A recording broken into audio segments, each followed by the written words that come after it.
وہ عورت روز اس نوجوان کو دیکھتی، لیکن وہ بغیر اس کی طرف دیکھے سر جھکائے اس کی گلی سے گزر جاتا تھا۔ دیکھنے میں وہ کسی مدرسے کا طالب علم لگتا تھا، لیکن اتنا خوبصورت تھا کہ وہ دیکھتے ہی اسے اپنا دل دے بیٹھی، اور اب وہ چاہتی تھی کہ کسی طرح سے اس پر نظر التفات ڈالے، لیکن وہ اپنی مستی میں مگن تھا اور سر جھکائے زیر لب کچھ پڑھتا ہوا روزانہ ایک مخصوص وقت پر وہاں سے گزرتا اور کبھی آنکھ اٹھا کر نہ دیکھتا تھا۔ اس عورت کو اب ضد سی ہو گئی تھی۔ وہ حیران تھی کہ کوئی ایسا نوجوان بھی ہو سکتا ہے جو اس کی طرف نہ دیکھے، اور اسے ایسا سوچنے کا حق بھی تھا۔ وہ اپنے علاقے کی سب سے امیر ترین اور خوبصورت ترین عورت تھی، خوبصورت اتنی کہ جب وہ باہر نکلتی تو لوگ اسے بے اختیار دیکھنے پر مجبور ہو جاتے تھے۔ اسے حیرت تھی کہ جس کی خوبصورتی کو دیکھنے کے لیے لوگ ترس رہے ہیں وہ خود کسی کو پسند کرے اور وہ مائل نہ ہو، اس کی طرف دیکھنا گوارا نہ کرے۔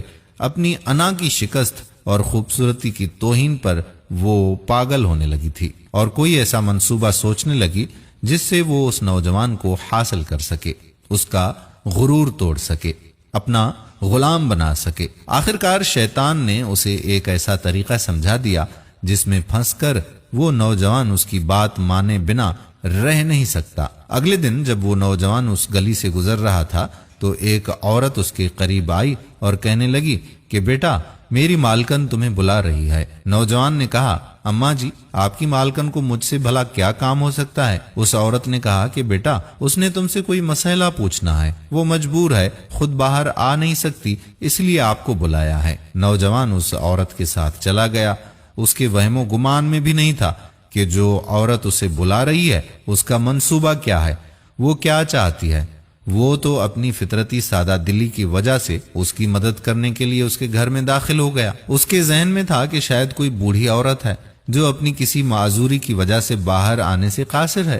نوکرانی نے اسے ایک کمرے میں بٹھایا اور انتظار کرنے کا کہہ کر وہاں سے چلی گئی۔ تھوڑی سی دیر کے بعد کمرے میں وہی عورت داخل ہوئی۔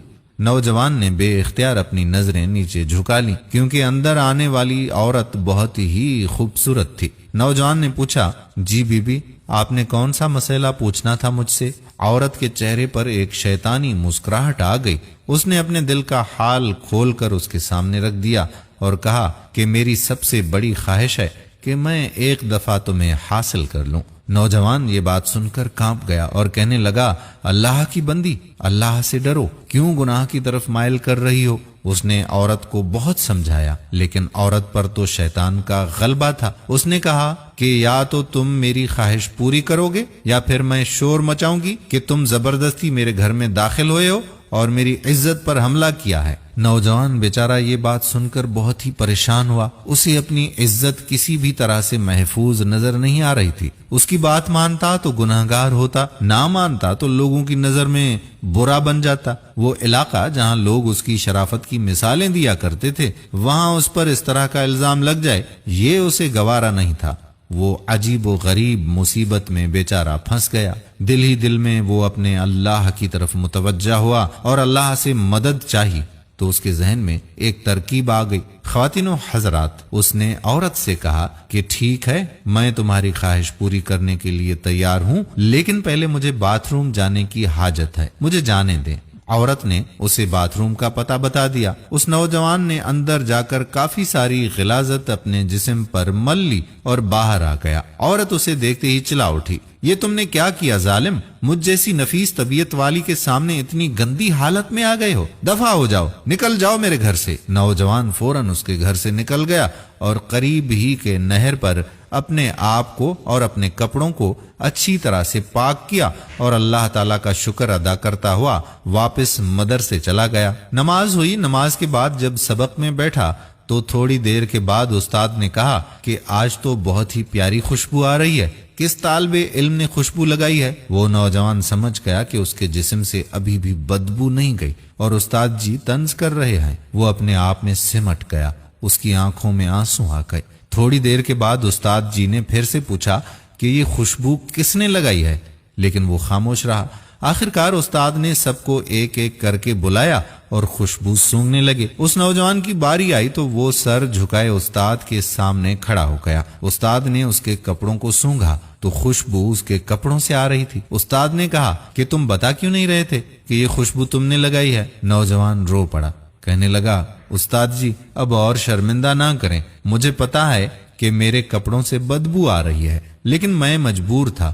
اس نے وہ پورا واقعہ اپنے استاد جی کو سنا دیا۔ استاد نے کہا کہ میں تمہارا مذاق نہیں اڑا رہا بیٹے، اللہ کی قسم کھا کر کہتا ہوں کہ تمہارے کپڑوں سے واقعی ایسی خوشبو آ رہی ہے جو میں نے آج سے پہلے کبھی سونگھی ہی نہیں ہے، اور یقیناً یہ اللہ تعالیٰ کی طرف سے ہے کہ تم نے اپنے آپ کو گناہ سے بچانے کے لیے اپنے آپ کو گندگی لگانا پسند کر لیا، لیکن اللہ تعالیٰ نے اس گندگی کو ایک ایسی خوشبو میں بدل دیا ہے جو کہ اس دنیا کی لگتی ہی نہیں، یہ جنت کی خوشبو لگتی ہے۔ دوستو کہتے ہیں کہ اس نوجوان کے جسم سے وہ خوشبو ہمیشہ آتی رہی۔ دوستو یہ پرہیزگاری ہوتی ہے اور یہ اپنے آپ کو بچانے کا اجر و ثواب ہوتا ہے۔ اللہ تعالیٰ کے ہاں کون سی چیز اور کون سا ہمارا عمل پسند آ جائے اور اس کے صدقے میں اللہ تعالیٰ ہم پر مہربان ہو جائے، اس کا پتہ نہیں۔ تو دوستو